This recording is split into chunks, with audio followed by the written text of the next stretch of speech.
네, 반갑습니다. 이번 시간은 디오 채널의 종목 분석 시간입니다. 오늘 분석을 해드릴 종목은 이 해상 운임 관련주죠. 흥하해운이라는 종목에 대해서 분석해 보도록 하겠습니다. 그리고 영상 시작하기 앞서서 항상 말씀드리지만 이 영상에 나오는 의견은 저의 개인적인 의견이고 이를 활용한 매매 시의 모든 책임은 투자자 본인에게 있다는 것을 아시고 봐주셨으면 좋겠습니다. 일단 오늘 시간의 거래에서 전체적으로 해운 관련주들 전부 상승을 보여주면서 이 전체적인 산업 트렌드가 굉장히 좀 잘 흘러가는 모습을 보이고 있어요. 최근에 한 달 동안의 주가 흐름을 보더라도 이 해상 운임 관련주들 좋은 흐름을 좀 이어가고 있죠.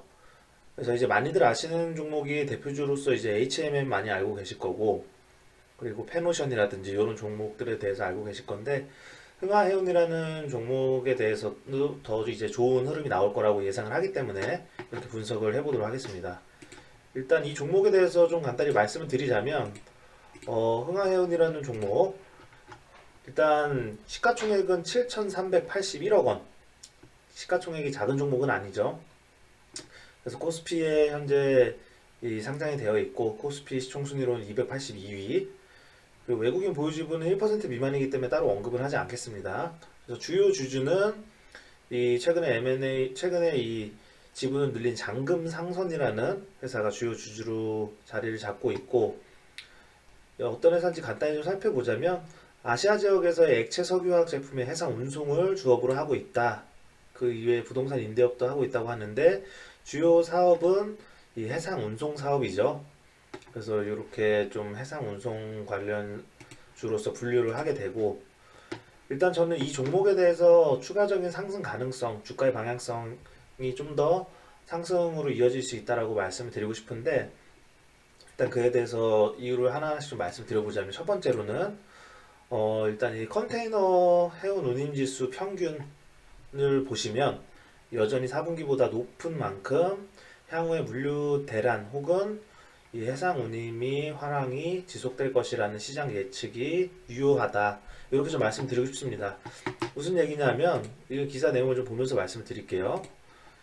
일단 이 물동량의 증가 추세가 여전히 이어지고 있죠. 작년도 그렇고 올해도 그렇고.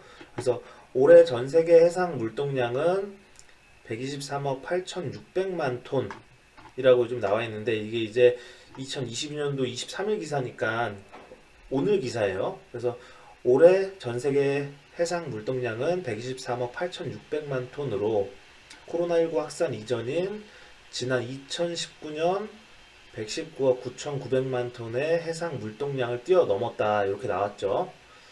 그래서 일단 이 해상 물동량이 여전히 굉장히 활발하고, 그렇기 때문에 또 상하이 컨테이너 운임 지수도 사상 최대치인 5,109.6까지 치솟았다. 이렇게 나오는데 1분기 현재까지 이 상하이 컨테이너 해운 운임 지수 평균이 4분기보다 여전히 높은 만큼 물류 대란이 지속되고 있다. 이런 이제 내용을 알 수가 있죠.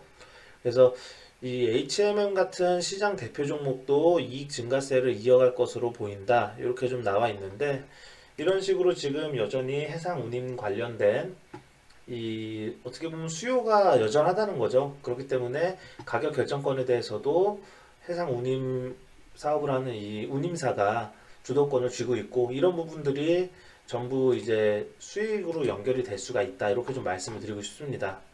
그래서 최근에 지수가 좋지 않았는데도 불구하고 이 하락장에서도 항공주, 해운주가 괜찮았다. 이런 기사 내용인데, 어떻게 보면 항공주나 해운주들이 주요 지출 항목을 보면 유류비가 많죠. 대부분이죠, 유류비가. 그래서 최근에 유가가 상승을 했기 때문에 굉장히 좀 어떻게 보면 안 좋은 거 아니냐 이렇게 예상하시는 분들도 있어요. 근데 이제 이 현재 고유가인 상태에서도 러시아와 우크라이나의 전쟁 가능성, 실제로 여전히 이런 부분이 지수에 영향을 주고 있고, 그래서 이제 물류난이 현실화될 가능성이 높은 점이 주가를 끌어올리는 것으로 분석된다. 이렇게 나와 있죠. 그래서 하늘길과 바닷길이 막히면 항공이나 해운 화물 운임료가 올라서 수익성이 높아진다. 이렇게 나왔죠. 그래서 이제 운송은 리오프닝 기대감과 물류 대란 수혜가 공존하는데, 지금은 공통적으로 가격을 올리기 유리한 환경이라는 점이 부각이 되고 있다. 그래서 운송 관련주들이 앞으로도 여전히 시장에 관심을 받을 수 있을 거라는 그런 내용입니다. 이게 첫 번째 투자 모멘텀이고, 두 번째는 이 어제죠. 그러니까 어제 결정된 내용인데 오늘 뉴스에 전체적으로 나왔는데, 러시아가 우크라이나를 침공할 것이 유력해지면서 러시아를 제재를 하기로 했죠. 미국과 유럽에서 러시아를 제재를 하기로 했는데, 그 중에 하나가 이 노스스트림 사업이라는 거예요. 그래서 러시아와 이 유럽의 가스관을 연결해서 가스를 공급하는 그 사업이죠. 근데 이제 이번 러시아 제재로 인해서 이 천연가스 운임이 해로를 통해서 더 활발하게 진행될 것이다, 이렇게 예상이 되기 때문에 단기적인 모멘텀으로 이슈화 될 수 있고, 무슨 얘기냐면 이 러시아 가스관 사업을 중단을 시켰다는 얘기입니다.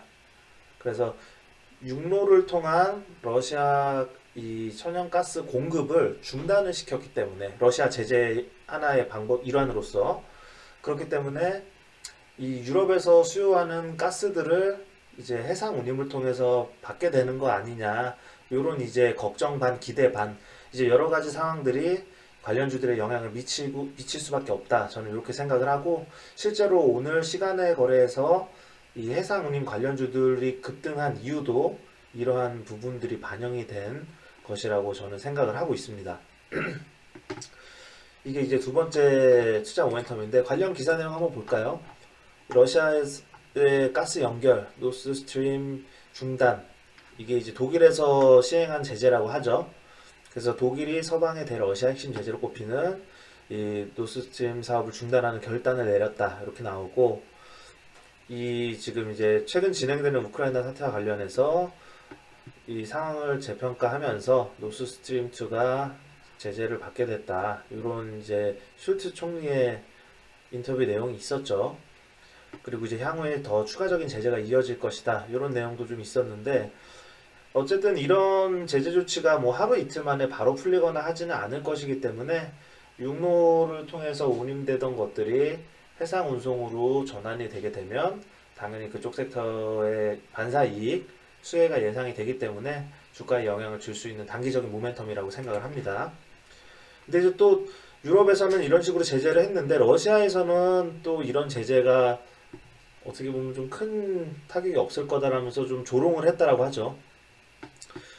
그래서 이제 이 러시아에서는 유럽은 곧 가스 가격이 현재보다 3배 높은 가격에 사야 되는 멋진 신세계에 진입하게 될 것, 이렇게 조롱을 했다라고 하죠. 러시아에서.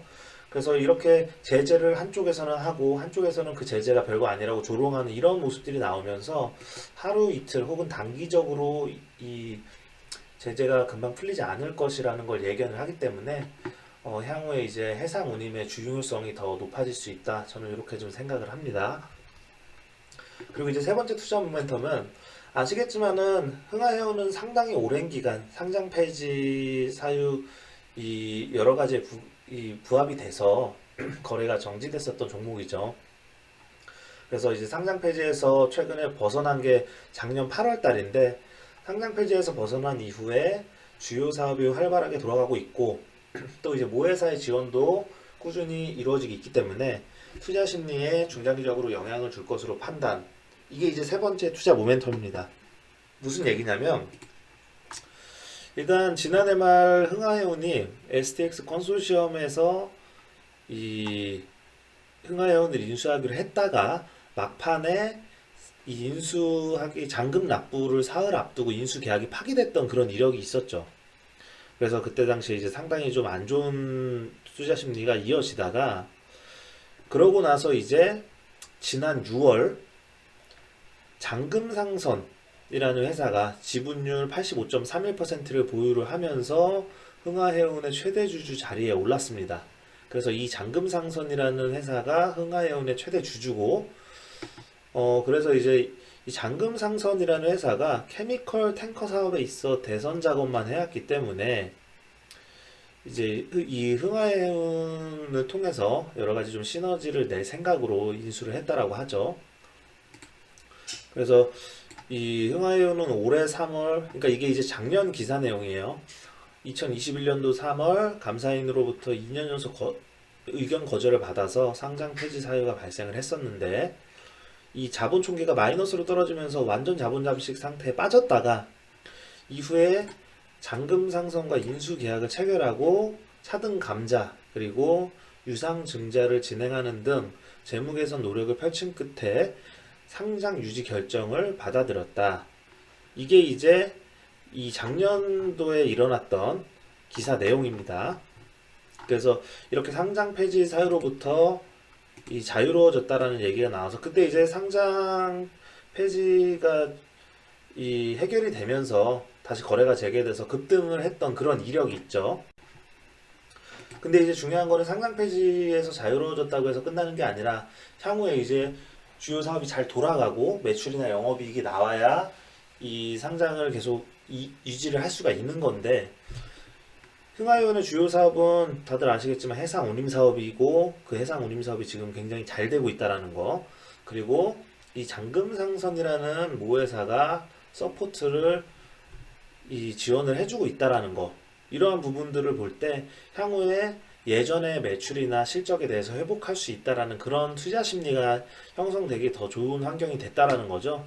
그래서 잔금상선에 대한 또 기사 내용을 좀 찾아보면은, 이제 최근에 이 현대미포조선이 LNG선 수주하는 내용의 기사에서 좀 나온 부분이에요. 그래서 뭐냐면 현대미포조선은 국내 중견해운사인 잔금상선과 피더 컨테이너선 4척에 대한 계약을 맺었다.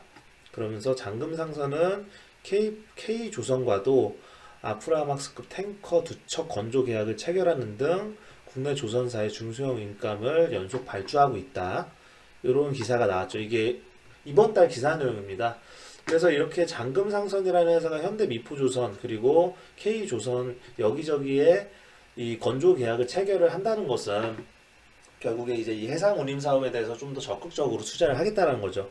결국에는 자회사로 편입된 흥하해운에게도 좋은 소식이 아닐 수가 없습니다. 그렇기 때문에 이런 모회사의 꾸준한 투자, 그리고 상장 폐지에서 벗어난 이후에 주요 사업이 잘 돌아가고 있다는 거, 이런 것들이 이 흥하해운의 중장기 투자 모멘텀으로 작용할 수가 있다라고 말씀드리겠습니다.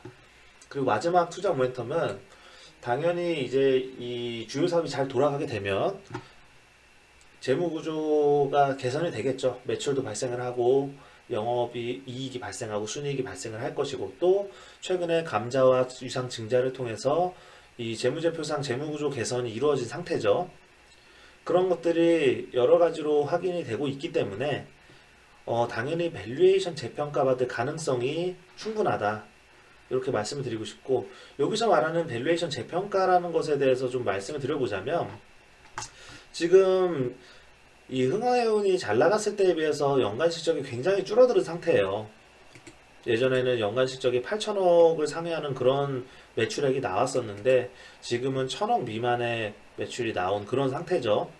하지만 이 작년도에 이제 잔금상선이 최대 주주에 오르면서 그 감자도 하고 유상증자를 하면서 재무제표상 순이익이 확인이 되고, 물론 이제 영업적인 순이익은 아니지만요.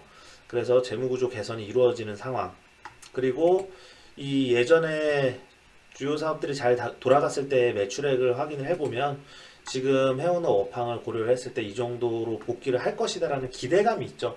이제 그 정도로 복귀를 하냐 마냐는 나중 문제고 기대감이 있습니다. 그래서 전처럼 매출액을 이 8천억 정도의 매출액을 다시 올릴 수 있다라면, 최근에 이제 해상 운송 사업을 하는 회사들, 예를 들면 뭐 HMM이라든지 그 다음에 그 대한해운이라든지 KSS 해운이라든지 이런 회사들의 최근에 이 순이익률을 보면 매출액 대비해서 15% 내외로 형성이 되는 것을 알 수가 있습니다. 그래서 흥하해운이 만약에 적극적인 이 재무구조 개선이나 그 다음에 적극적인 투자로 인해서 매출이 발생한다면 순이익이 이 매출액 대비해서 15%까지도 나올 수 있는 그런 기대감이 있다라는 거죠. 그래서 8천억을 기준으로 했을 때 15%라고 한다면은 1,000억 원을 상회하는 순이익이 발생할 수 있다, 이렇게 기대를 해볼 수가 있기 때문에 이런 것이 이제 하나하나 이루어지는 과정에서 충분히 주가에 반영이 될 수 있다라고 저는 생각을 하고 있습니다. 참고로 이 해운 산업들 보면 이 주가 수익 비율을 그냥 이제 업종 평균으로 계산을 해봤을 때 높은 멀티플을 쳐주진 않습니다. 그렇기 때문에 이 다른 해운사들 주가 수익 비율을 보면은 10 이내에서 형성이 되고 있는 것을 알 수가 있는데 한 6에서 7 정도 그 정도로 좀 알 수가 있는데 이 흥하해운 같은 경우에도 만약에 순이익이 1000억 정도 나올 수 있는 상태로 업황이 정상화가 된다라고 한다면 이 시가총액이 당연히 이제 현재 시가총액 정도면은 뭐 고평가되거나 그런 건 아니죠. 단지 이제 구조적인 부분을 해결하라고 적극적인 투자가 이루어지고 이 예전처럼 정상화가 된다면은 훨씬 더 전보다 이 나은 매출 기대감 그런 것들을 고려를 했을 때 향후에 저는 이 흥하해운의 주가가 예전에 이 상장 폐지에서 벗어난 이후에 급등했을 때 당시 그 정도의 주가까지는 충분히 갈 수 있다. 저는 이렇게 좀 생각을 하고 있습니다.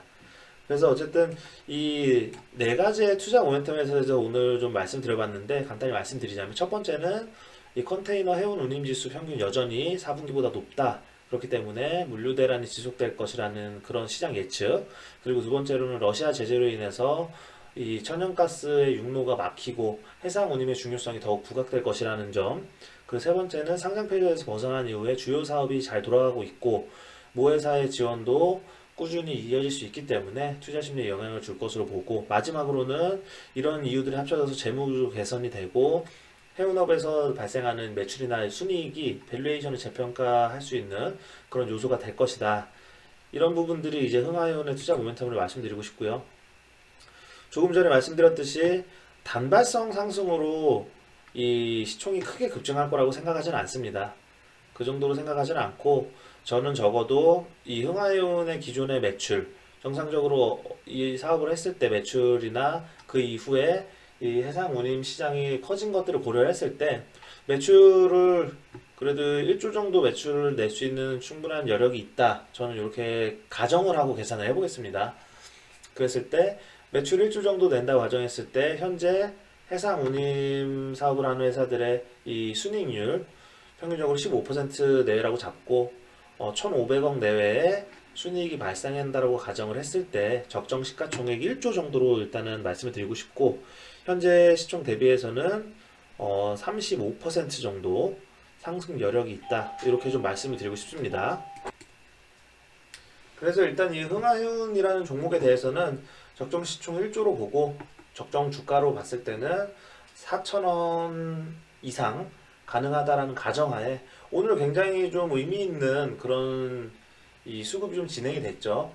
그래서 최근에 이제 상한가로 주요 저항선을 돌파한 이후에 지지받는 모습, 장이 좋지 않았음에도 불구하고 지지하는 모습이 나아졌고 또 이제 시간의 상한가까지 나오면서 방향성을 다시 한번 크게 잡고 갈 수 있는 그런 분위기가 마련됐다. 이렇게 좀 말씀을 드리고 싶습니다. 그래서 적정 시총은 1조 그리고 적정 주가는 4,000원 이상 정도로 보시고 중장기적인 관점에서 이 투자를 좀 이어가신다면 분명히 좋은 결과 있을 거라고 생각을 합니다. 아무쪼록 오늘은 이 흥하해운이라는 종목에 대해서 좀 말씀드렸고 시장이 다시 좀 돌아오고 악재에 적응해 나가는 모습을 보여주기 때문에 또 이제 좋은 종목을 잘 확인을 해서 추가적인 분석 영상 올리도록 하겠습니다. 그럼 오늘 내용은 여기까지 하겠습니다. 감사합니다.